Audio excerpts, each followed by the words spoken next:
Chris the Nightmare Ariel, and you're watching Mission Boxing Today on YouTube. Heavyweight boxing fans, what's the deal?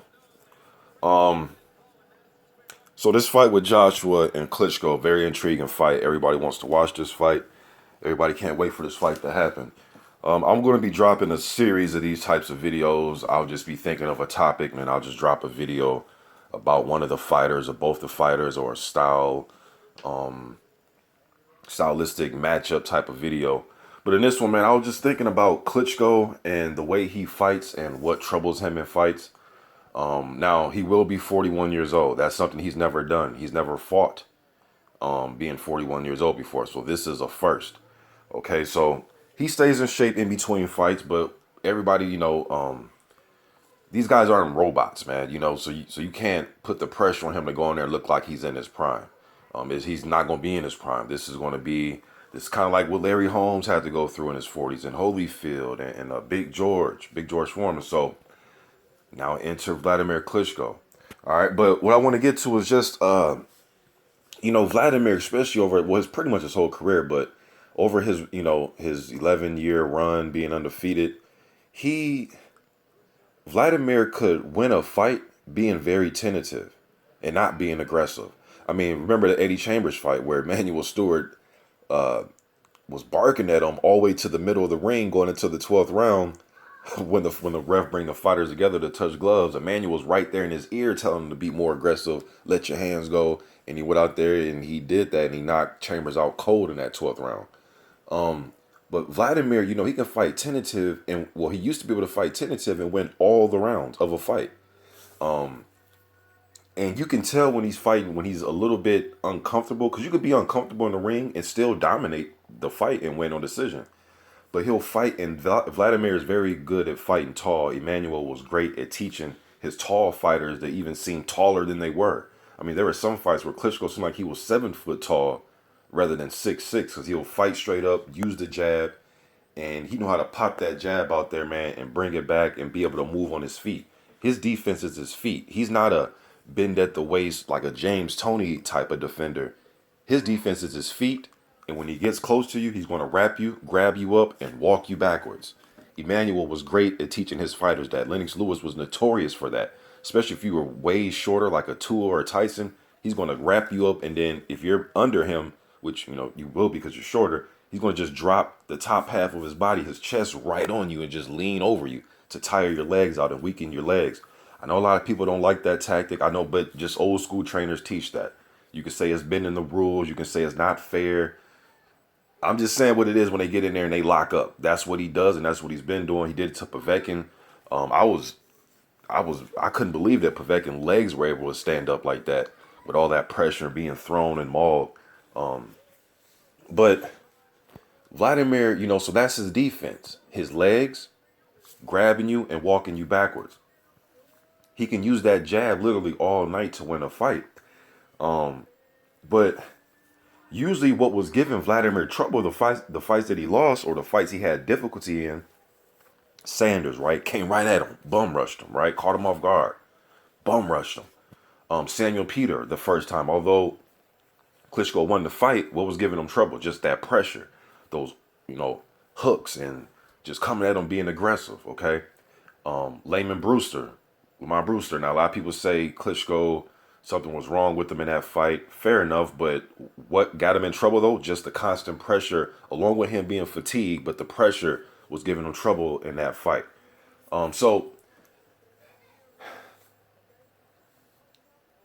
Tyson Fury broke the mold, in my opinion, right? Because when Fury fought him, he did the complete opposite of putting pressure.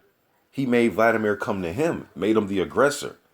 And Vladimir's usually at his best when he's being the tentative guy and wanting to jab you and peck away. Now, if you're easy pickings, he'll try to finish you. Now, I'm not saying that Vladimir had that mindset against everybody, because he got Pulev out of there quick, or quicker than those other guys were lasting with him. And I thought that was his last great performance he put on against Pulev. He was landing that leaping left hook. He was springy on his legs. His defense was on point, because remember, to me, his defense is moving back on his legs or grab you and wrap you up. Pulev loves to grab and wrap up, so that's right down Vladimir's alley. Plus, Vladimir is stronger on the inside in the clinch, in my opinion, than Pulev. But Fury broke the mold by circling, using his jab, sticking his tongue out, trying to mock Klitschko. Then when they got in the clinch, dare I say he was just as strong as Vladimir or stronger. Now you look at their physiques, you'll think, oh, and that's what I thought going into the fight. That's why I picked Vladimir. I'm like, man, there's no way Fury's going to be able to handle Vladimir on the inside. You look at their physiques, you look at the history of him grabbing guys, and I thought he would win that battle, but I didn't take into consideration that Fury would be just as strong as him. Even got the better of some of the clinches, was landing shots in the clinch, out jabbing Klitschko. So now it turned Klitschko into like the puncher in the fight, but he wouldn't let his hands go. He wouldn't punch. You know what I mean? Because usually Vladimir, at the very least, will win the jab contest. At the very least. He couldn't do it. And then once that was going, it was like, holy shit, this is we aggressive Klitschko. Now he's just a puncher in the ring. Fury established the back foot fighter in there. Vladimir couldn't use that game plan that he likes to use against Fury. So Fury kind of broke the mold. So now enter Anthony Joshua. I know he's an inexperienced fighter as far as the total fights he's had. I know he's fought Dylan White, Eric Molina, and Gary Cornish, and Brazil, and that fight with Charles Martin. I know he's up and coming. I know him and Vladimir have shared the ring and sparring before. I've heard different accounts of what happened in that sparring session. From Malik Scott and a few other guys that were actually there. So a lot of people say, that people are underestimating Klitschko, and I guess to a degree, but there's a reason, and it's this kid, Anthony Joshua.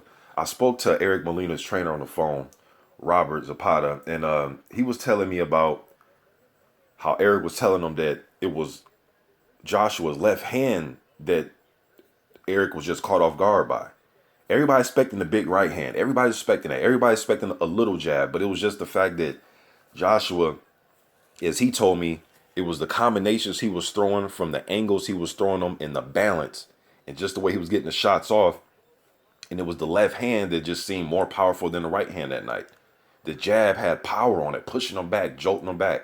The left hook, the left uppercut, left body shots told me that left hand is dangerous. And watching the fight, you can tell, like, damn. And then when I watched it again, I'm like, yeah, that left hand did look pretty crucial in that fight. He only has 18 fights, but it could come into play to hurt him. But we'll see what Vladimir can do, man. And there's one thing that I know Vladimir still has is a good right hand. But if he can't establish his jab,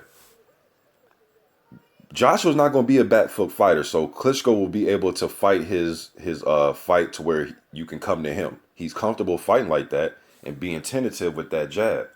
I know when Vladimir is comfortable, when he is standing there, and then he'll drop his shoulders and kind of do like that old Roy Jones where he put his hands down and he got his chin over his front foot and he's kind of mocking you and tapping you with the jab and pot shotting you with it. That's when I know Klitschko is comfortable. I know when he's comfortable and in the rhythm, when he can leap in with left hooks and lead with the straight right. That's when he's comfortable, when he opens up. I know when he's tentative, when he's standing straight up and he's fencing with the jab, fencing and moving and fencing. To me, he's still trying to win the rounds. He's still trying to win the fight, but he's not being as dominant because he's not as comfortable. And I think him standing straight up and just trying to jab, I see Joshua has a long reach also. He has a good jab that hurts you. There's a possibility that he can start out jabbing Vladimir, although he's going to fight the fight where he's going to put Vladimir on his back foot and Vladimir's comfortable. We'll see how his legs hold up. And it's funny. You listen to my videos. I'm going to stay consistent. After the Jennings fight, I said, man, Vladimir just looks pretty haggard. I said that on my post-fight video. He won the fight, but he just looks pretty haggard. His legs they don't seem as springy, but I was like, hey, maybe it's just one fight. Then the next fight against Fury, like I said, Fury kind of switched the tables on him a little bit. And then Vlad didn't look all that great to me either. His legs look okay, you know what I mean? But he had to fight a different fight with Fury. Now, if his legs, if I'm right about this, and his legs are going a little bit downhill, he's still in shape for a 41-year-old. But if his legs can't hold up and be used as his defense, his clinching, I don't know, man. They both look like big, strong ass dudes. I'm thinking Joshua's gonna be stronger. I guess we'll see. But if he's just as strong as Vladimir, and they're trying to clinch, and he's pushing Vladimir off, Vladimir's gonna be forced to fight. And we'll see, man, because Vladimir can still crack now. Let's not get it twisted like he can't punch. And we'll see how Joshua Chen's hold, because he's gonna get hit. So I guess we'll see, man. Joshua's developing a tight defense. To me, his defense isn't necessarily bending at the waist and, trying to do the James Toney and all that. His thing is just the high, tight D, little half step backs, kind of slips, and then he's pump his jab out there. That's his defense. And like I was saying about Klitschko's legs, it seemed like, I'm be consistent, Joshua's legs are getting better. I said after the fight, he looks a little bit more fluid, looks a little lighter on his feet in the Molina fight. Although he was fighting downhill and he wasn't forced to go side to side and backwards and all of that. But his balance and fluidity has seems like it's getting better. So so maybe this is the perfect time for Joshua to beat Klitschko. Old versus the new, man. It's the new guard versus the old guard, and I guess we'll see what's going to happen. It's going to be a good fight, man. This is shit since, like I've said before in previous videos, this is the first time, well, the second time that I'm picking against Vladimir Klitschko in a fight. It's the second time. The first time was when the rematch with Tyson Fury was made. Before that, the first fight I was picking Klitschko. Then now this fight with Joshua, I think Joshua can beat him, and I think Joshua can beat him, man. So I guess we'll see what happens. If Klitschko wins, I won't be totally shocked, but I'm picking Joshua to win this fight. I just think that he's going to be able to out-jab Vladimir. How? I think his jab is going to be straighter. I think he's not going to be... his inexperience may help him in this, because I don't see Joshua as the guy that's going to be timid in there. I think if he gets knocked out or beat, it's going to be with him being aggressive. It's not going to be with him being timid. And I think he'll be able to out-jab Vladimir, or at least be able to jab with him. Pulev was able to jab with him. Vladimir changed it up on Pulev by leaping in with left hooks and catching him off guard. And I think Joshua, if Klitschko tries that, is going to have something waiting for him. And it might not even be the right hand. It may be a left hook. So I guess we'll see what happens in this fight, man. I'm out.